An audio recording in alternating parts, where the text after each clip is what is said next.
Sahabat setia Glory yang dikasihi Tuhan, Shalom. Hari ini adalah Jumat 6 September 2024. Hari ini adalah Jumat pertama di bulan September. Kita berdevosi kepada hati Yesus yang Maha Kudus, hatinya yang senantiasa berbelas kasih dan menanti kita untuk datang kepadanya. Hari ini kita akan bersama-sama merenungkan firman Tuhan yang diambil dari Injil Lukas 5 ayat 33 sampai dengan 39. Kita siapkan hati kita. Haleluya, haleluya, haleluya. Haleluya, haleluya, haleluya. Aku ini cahaya dunia, sabda Tuhan, yang mengikuti aku hidup dalam cahaya. Haleluya, haleluya, haleluya. Tuhan bersamamu dan bersama rohmu. Inilah Injil suci menurut Lukas. Dimuliakanlah Tuhan. Sekali peristiwa, orang-orang Farisi dan ahli-ahli Taurat berkata kepada Yesus, "Murid-murid Yohanes sering berpuasa dan sembahyang. Demikian pula murid-murid orang Farisi. Tetapi murid-muridmu makan dan minum." Yesus menjawab, "Dapatkah sahabat mempelai disuruh berpuasa selagi mempelai itu bersama mereka? Tetapi akan datang waktunya mempelai diambil dari mereka. Pada waktu itulah mereka akan berpuasa." Yesus mengatakan juga suatu perumpamaan kepada mereka. "Tiada seorang pun mengoyakkan secari kain dari baju yang baru untuk ditambalkan pada baju yang tua. Sebab jika demikian, yang baru itu pun akan koyak. Apalagi kain penambal yang dikoyakkan dari baju baru tidak akan cocok pada baju yang tua. Demikian juga tiada seorang pun mengisikan anggur baru ke dalam kantong kulit yang tua. Sebab jika demikian, anggur baru itu akan mengoyakkan kantong itu, lalu anggur akan terbuang dan kantong itu pun hancur. Tetapi anggur baru harus disimpan dalam kantong yang baru pula.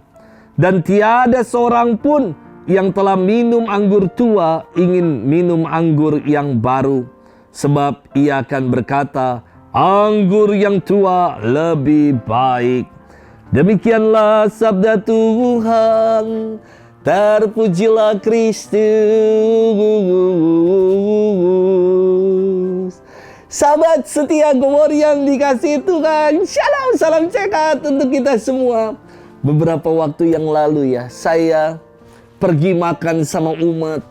Lalu umat ini tanya begini, "Romo, kita mau makan di mana?" Saya bilang, "Loh, kan Bapak yang lebih tahu pik. Saya ini kan orang tahu di pik."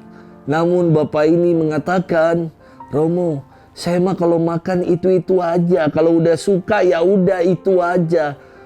Istri dan anak-anaknya mengatakan, "Iya Romo, kita bosen makannya mie lagi, mie lagi, mie lagi. Sekarang Romo deh yang referensiin." Akhirnya saya kasih referensi makanan dipik yang enak. Istri dan anak-anaknya langsung kagum. Dia bilang, "Wah, Romo lebih tahu daripada kami." Ibu bapak, sahabat setia Glory yang dikasihi Tuhan. Dalam firman Tuhan hari ini istimewa. Orang-orang Farisi dan ahli Taurat gagal memahami arti askese atau mati raga dalam hidup beriman. Mereka berkata kepada Yesus, "Murid-murid Yohanes sering puasa dan sembahyang. Demikian pula dengan murid-murid orang Farisi. Tetapi murid-muridmu malah makan dan minum." Wah, sama seperti saya, makan dan minum. Karena saya murid Yesus ya kan, bukan murid orang Farisi. Pernyataan ini singkatnya ingin mengatakan mengapa murid-murid Yesus tidak berpuasa dan sembahyang seperti yang kita buat, yang kami buat loh. Inilah kekeliruan mereka. Orang Farisi dan para ahli Taurat merasa diri yang paling suci dan mengklaim puasa dan sembahyang mereka sebagai praktek yang paling benar dan berkenan di hadapan Allah. Puasa itu adalah olah rohani. olah batin, olah rasa kita, dan menjadi sarana untuk mengalami kasih Tuhan. Sembahyang atau menyembah Tuhan merupakan sikap bakti kita untuk menjalin relasi yang lebih dekat dengan Allah. Maka puasa dan sembahyang tidak pernah menjadi tujuan dalam hidup beriman. Puasa dan sembahyang adalah sarana yang membantu kita untuk semakin merasakan Allah dalam hidup.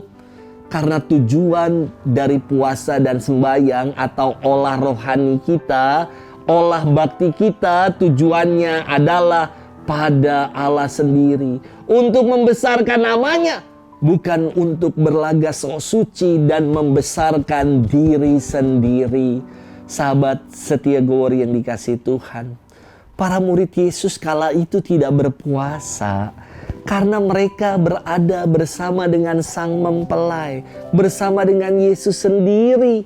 Maka Yesus mengatakan, dapatkah sahabat-sahabat mempelai laki-laki malah berduka cita selama mempelai itu bersama mereka? Tentu tidak pas kalau mereka melakukan itu, karena Tuhan sang mempelai sedang bersama-sama dengan mereka. Namun saatnya akan tiba Yesus diambil dari mereka, katanya. Pada saat itulah mereka akan berpuasa. Sahabat setia Gowori yang dikasihi Tuhan, Yesus menutup ajarannya dengan sebuah perumpamaan yang sangat indah, yang dikatakan bahwa kain tua tidak cocok untuk menambal baju baru, dan anggur baru hendaklah diisi dalam kantong kulit yang baru. Karena kalau diisi dalam kantong kulit yang tua, ketika fermentasi, kantong itu akan jebol, akan robek akibat fermentasi anggur baru ini. Dan semua orang yang udah terbiasa minum anggur tua selalu mengatakan anggur yang tua ini lebih baik daripada yang lain, tidak mau menerima yang baru. Ingin mengatakan ajaran yang dibawa oleh Yesus adalah kebaharuan, pembaharuan, seperti baju baru, seperti anggur baru. Namun hati orang banyak yang mendengarnya kala itu menempatkan diri seperti baju tua, seperti kantong tua, sehingga tidak mau menerima ajaran pembaharuan yang Yesus ajarkan kepada mereka. Sahabat setia Gowori yang dikasihi Tuhan, firman Tuhan mau memperbaharui hidup kita, yakni bahwa olah kesalehan yang kita buat bukan untuk membesarkan diri, tetapi untuk memuji nama Allah. Mau nggak kita menjadi pribadi-pribadi yang diperbaharui oleh ajaran Tuhan Yesus sendiri, yang ajarannya sungguh-sungguh penuh dengan kuasa karena ajarannya disertai dengan perbuatan nyata. Ajaran yang lama-lama sudah digenapi semuanya melalui ajaran Yesus. Maukah kita senantiasa mengikuti apa yang telah diajarkan Yesus dalam hidup kita? Selamat bermenung dan Tuhan memberkati kita selalu dalam nama Bapa dan Putra dan Roh Kudus. Amin.